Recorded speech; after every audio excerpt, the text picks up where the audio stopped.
Good morning, and welcome to a very special edition of Have Faith, Let It Begin. My name is Angel. Today, we begin a three-part series entitled Friendships Can Last a Lifetime, but Sometimes Can Be Broken. We're going to have in studio today my best friend Brian, who has been my friend for over 25 years. And in those 25 years, we've encountered our ups and our downs. But nothing could have prepared us for what had happened in June of 2015, when our friendship ended for nearly 2 years. Strap onto your seatbelts, get ready, because this one is probably the hardest episode I've ever had to do. Have Faith, Let It Begin starts right now. Hi, Daddy. Ariel, can you say have faith? Again. On June 16th, 2018, a show designed for you, The Daily Commuter, went live. A weekly show all about faith. A show with motivational topics, inspirational stories, and personal testimony set out to change the world. Hello, my name is Amari, and today we are back on another episode of Have Faith and Let's Begin. Hi, my name is Isabella, and you're listening to Have Faith, Let It Begin. Hi, I am Mia. You're listening to Have Faith, Let It Begin. Welcome to Have Faith. Let it begin. Here's your host, Angel Santana. Can you say have faith, let it begin? Huh? Yeah. Yeah? Daddy loves you. Daddy loves you. Ariel, can you say have faith? Again. Let it begin? Again. Say have faith. Again. Let it begin. No. No? Okay. Hello, everyone, and welcome to a very special edition of Have Faith, Let It Begin. My name is Angel, and I urgently suggest that all of you strap on your seatbelts. It is going to be one crazy ride. This is years in the making. I would like to formally share with each and every one of you, if you haven't seen it yet on the title, that today in studio we have my best friend of over 25 years, and his name is Brian. Brian, welcome to Have Faith, Let It Begin. Thank you for having me on your show. Hey, no problem. So, it's no secret. You and I have been friends for well over 25 years. It has been the greatest 25 years for myself, but let's be real. As best friends go, we have fought, we have cried, we have shared many crazy things. So, and I want to be honest, this was partly your idea. And when I heard about it, it took me about a good 6 months, maybe to a year, to figure out this was going to be the right thing to put out there. But, we put our minds together, and we really feel that there's a message here that we want to share. And for the next possibly 1 or 2 or even 3 episodes, we're about to take everybody on a journey like no other. I think you'd agree with that, right? Yes, just as long as the bad parts don't launch on my birthday. Because I really don't want to hear any negative stuff on my birthday. That's the honest truth. That's right. Because Brian's turning a good age. We'll just call it a good age. He's turning 21 again on June 3rd. So we're recording this in advance. So we may have a June 1st, 2nd, and 3rd parts to this. So folks, this is how it's going to go. Many of us have friendships. We all grow up where we find ourselves a best friend, somebody who we can tell the world to, we can share things with, we can make that person feel as if they were our own brother, our own sister. But as life will throw a curveball, things happen, things we can't explain, things we don't want to have happened. There's friendships that come, friendships that goes, and then there's friendships that last a lifetime. Well, we're going to begin a journey where I'm going to actually pull the curtain back and share with you one of my deepest things where Brian and I came together as a friend. So we're going to just start right at it. It's going to be informal. And Brian, by all means, you have my permission to cut me off and if I say anything wrong or inaccurately. Let's begin with this. How did we meet? Do you remember? I kind of do. I was friends with, I don't know if we have permission to say his name. We do not. So we're gonna just change it. We're gonna say William. sir, and he was working across the street from where you lived. Right. So I was 14 years old, and boy, I'm dating myself. So I was 14 years old, and a mutual friend of ours, which we didn't know, worked across the street at a gas station. I used to go and hang out there, and went over there. And one day I saw this guy named Brian. And Brian was a huge wrestling fan. What he didn't know was I was a huge wrestling fan. And poor William ended up finding himself not in a conversation anymore because Brian and I took it upon ourselves to talk nothing about wrestling. Yes. So my first question to you is, what did you think? You see this 14-year-old kid comes across the street and you're like, oh, what? Oh my God, he's just going to bother us. When is he going to go away? Because I'm very uncomfortable around people sometimes. Yeah. But we had a good conversation, and to fast forward, we became instant friends. I think I would say. Yeah, absolutely. But I think what cemented our friendship was we invited you over to my house. We watched WrestleMania 9. Oh yeah, that's right. Yeah, yeah, I got good memory. So WrestleMania 9, we shared our first pay-per-view, hung out, and we had a great time. And we can fast forward now in advance, but that's pretty much where our friendship began, right? Yeah. And we don't want to go through everything. Yeah, exactly. Now, one of the topics that I want to talk about, which is important, is how often friends fight. So this will be our bullet point too, because we wrote our bullet points because we don't want to miss anything. Okay, so I was 14, turned on 15. Hey, listen, I was a kid. It seemed like everything Brian did would tick me off. And what would I do if you take me off? Do you remember? You cut me off? Can you explain? You just wouldn't talk to me. You would not. You wouldn't communicate with me in any way. Yeah, I would do things like I would say, "That's it." Basically. Yeah, I would say, "That's it. You're cut." Yep. For like a couple of days, sometimes a week. I was stubborn, still am, but yeah, still am. And then when I would cut you, I literally would just cut ties completely. Like I wouldn't even acknowledge your presence or talk to you. I don't even know how we get back into that where we start talking. Wrestling always brought us back. So listen, video games. Yeah, exactly. So here's my question to you. What do you consider? What do you look for in a friendship, and how do you know when you've reached a best friend? That's an opinion question to you. What is it for Brian that makes a person a friend, and how do you know that person eventually is your best friend? Wow, that's a little hard to answer. Well, I will tell you this: no one in this world can push my buttons like you do. Okay, we'll get into that. You have to have a friend that can do that. And sorry, I think I can push your buttons, but I think I push your buttons in a different way. I said you have to have a friend that. Can you hear me? You're doing it now, and I don't realize it, and I just realized it. Go ahead. I'm sorry. Well, I do get to you too, but you kind of strike back in a more mean way than I do. Yeah, I do know how to push your buttons. That's 25 years of dealing and having patience. Dealing. That's the word you're using. Yeah, this is true. But to get on a serious note, what makes it? How do you know when you have a best friend? I mean, and this is, I'll answer mine too. But how do you distinguish when? Okay, this is going to be my best friend.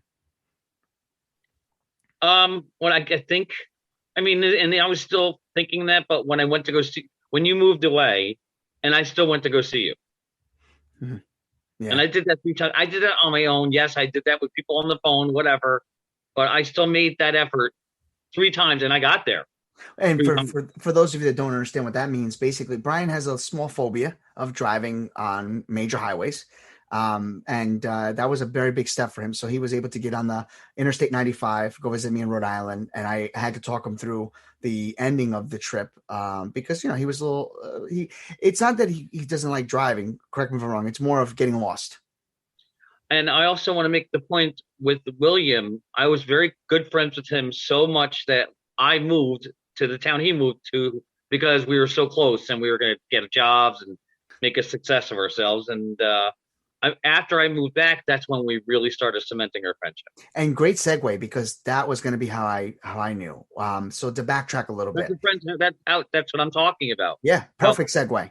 Yeah. No, that was perfect, Brian, because for me, a best friend for me at that age was just being able to communicate. Now, mind you, I have two brothers, I have a sister, and the age gap was there, but I just found when you and I became friends, I was able to talk to you about a lot of things. And even at 15, 16, I can say I was a little bit more mature. I was hanging out with an older crowd, We but always did. there was just something about our friendship though, that we communicated on a level of like brothers. We were, big brother, little brother. Well, your Uh, family took me in. yeah. Yeah, that's true. That's true. That was a big But part of it.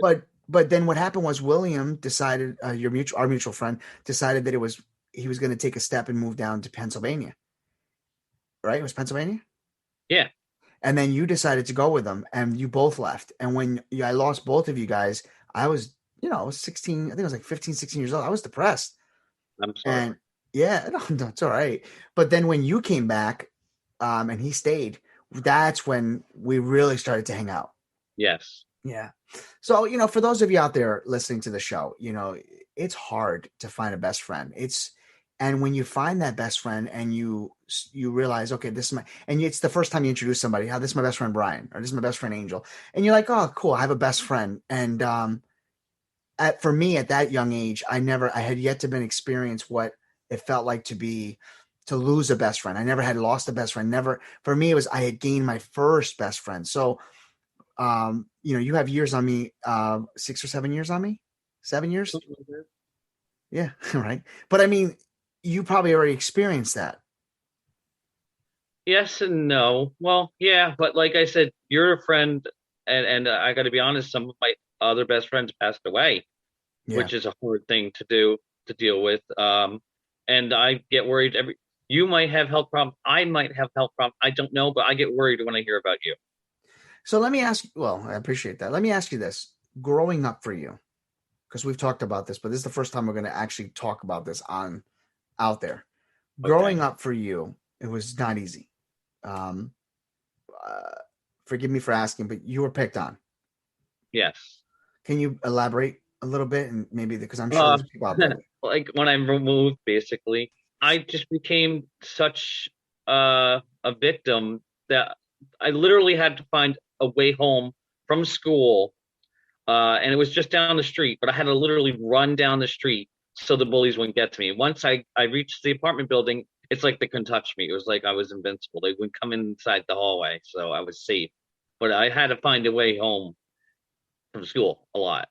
Like, And was it more of was it an attempt to beat you up, or was it just more oh name yeah, calling? they wanted to beat me up. They wanted to pick on me. They wanted to tease me. And again, stop me at any time, because I want you to be very, very comfortable. And I know this is a very uncomfortable topic, but there were names they called you. Yeah, and I really don't want to give that name out. That's okay. I'll be honest. So, but you were called names.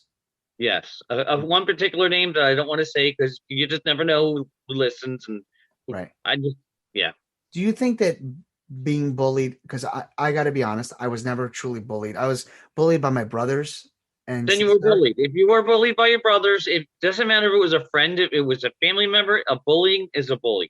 I agree, but I think that, when you're, correct me if I'm wrong, when you're with your brother and sister, they just have that privilege of picking on you. They have But you, more of the privilege, but you still go through the experience. yes, and I I still, got and a once, brother and sister too that picked on me, but I yeah, also had the friends or the people that I thought were friends picking on me. but would you say it's a little bit harder when they're strangers, because then it hurts more, because it's people that don't even know you. They don't even give you a chance. They don't get a chance to know me. Yeah. And again, there's no right or wrong here. I'm just saying, I think with your brothers, you can always, everybody hates their brother at one point, but you can all say we hate our brothers and sisters, but we love them.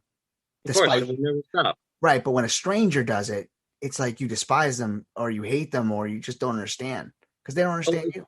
It spreads. Perfect words. Basically, someone bullies you and there's someone else around. Oh, I'm going to bully him too. And it just went like that from elementary to middle school to high school. But I learned as I went along. So as we got older, like we're sharing now, that's stuff that came out, and a lot of things had happened with Brian and I, where we're just going to kind of fast forward. I think we kind of touched base on that. We don't need to get detailed as to little things that happened, but there was a very, very huge part that came into our lives on two separate occasions. I had gotten involved in a very turmoil relationship. The good thing is that relationship that I was in, even though it was toxic toward the end, she liked you. So, you didn't have issues with her, but you watched me go through a lot. Yeah, and I went through a lot with you when I did things with you, and we told you not to do it, but we're stubborn. It's like when you give me advice, and I don't always take it, but I have lately. But I go with my gut, and sometimes my gut's wrong, and that's what I have to deal with that. And that brings us right into the meat of the whole episode. I thought honestly we'd be on two parts by now, but we're kind of flowing really well, and I want to get this started because I think we're at this point. So what we're going to share now is very deep. Brian and I stopped talking for almost 2 years, and what caused that was a third party that got involved. We're going to call her a third party because, quite honestly, we don't want to even acknowledge, which we never do on this show, a person's name. A person got involved with Brian, moved in with Brian, and there was just something about this person that I felt was not the right person for you. How often does that happen in friendships? Yeah.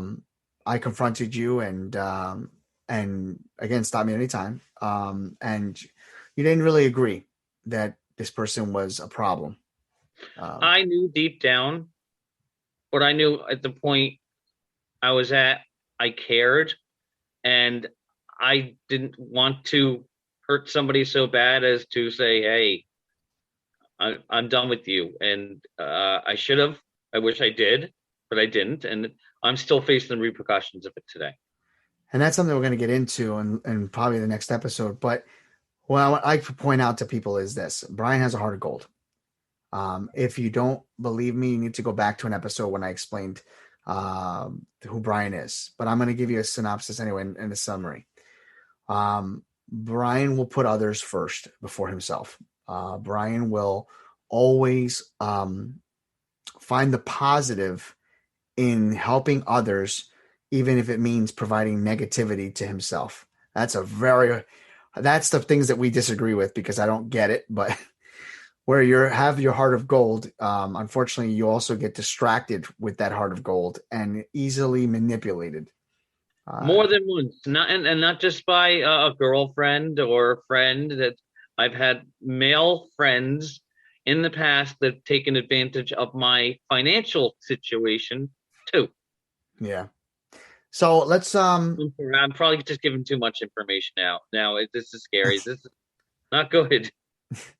No, but it's good. And I think that what we're talking about right now is important. It's so, before we get into the meat of what happened to us, I think we're going to hold off and use that for a second episode. Let's conclude with, for now, for episode 1, because we're going to make this a second episode, but let's make this episode 1.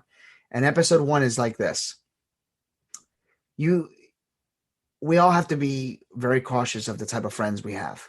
We have to be aware of our surroundings, our environment. We have to understand that there's people out there that have our best interests at heart. But then there are others that take our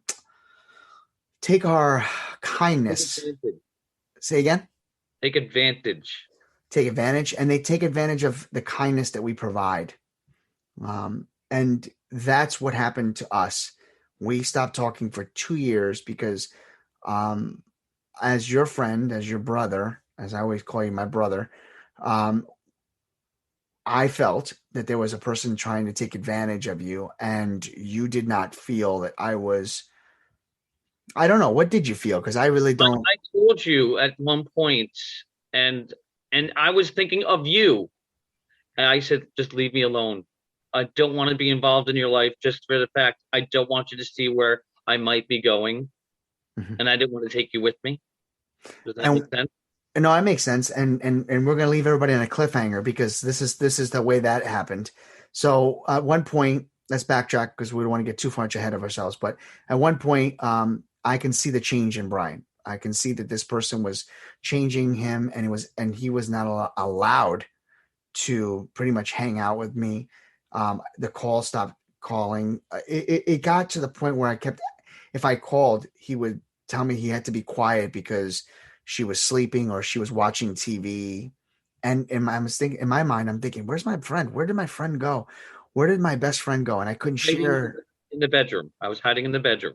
Yeah, but I mean, hypothetically, I could say, where did he go? Like, where? But Brian never shared that with me. It took years later for Brian to share what had happened, which we're going to share with you guys today. So I know this episode's kind of been a little out there, a little bit here, left and right, but here's where we're going to end it. When you have a friend, when you have somebody you care about, and you have their best interests at heart, it is important to really remember what got you to the dance. Meaning, if you have a bond with somebody, if you have a friendship and you've been good friends, and yes, you fought, you've cried, you've done so many things, at the end of the day, it is important to try to find an opportunity, a happy medium to sit down and talk to one another and share and say, look, we're fighting. Let's find out how we can fix this before it gets out of hand. So that takes me to the point where I approached you at the hospital because your mom was in the hospital. I had not talked to you for a couple months. And I looked bad. I looked really bad. You were in bad shape. I pulled you to the side to tell you that I was here to help you and that I just wanted you to wake up. And that's when you looked at me and said, go ahead. See, I'm remembering a different thing, and I'm not calling you a liar at all. No, that's okay. I'm remembering my mom was in the hospital.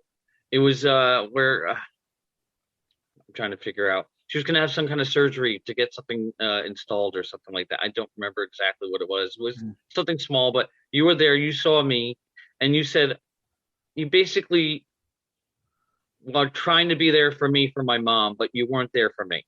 Yes. No, I remember that. You're right. I did say that. I was so mad at you. I pulled you to the side because, you pulled me. You said, can I talk to you outside? And I said, yes. And you said, listen, I really appreciate you coming here for my mom. And I said, well, I'm not here for you. I'm here for your mom. So don't think this is going to change anything. You haven't spoken to me. And you know what? That's hard for me to listen to because I really just didn't want you to get involved with what I was going through. Well, what happened next, which we'll leave on a cliffhanger, was Brian made a comment that basically told me, which I never heard before from you, that you wanted me to leave us alone. That was your words to me, meaning you and that was on a phone call. No, you said it in my face. No, see, I remember. The first altercation was on the phone.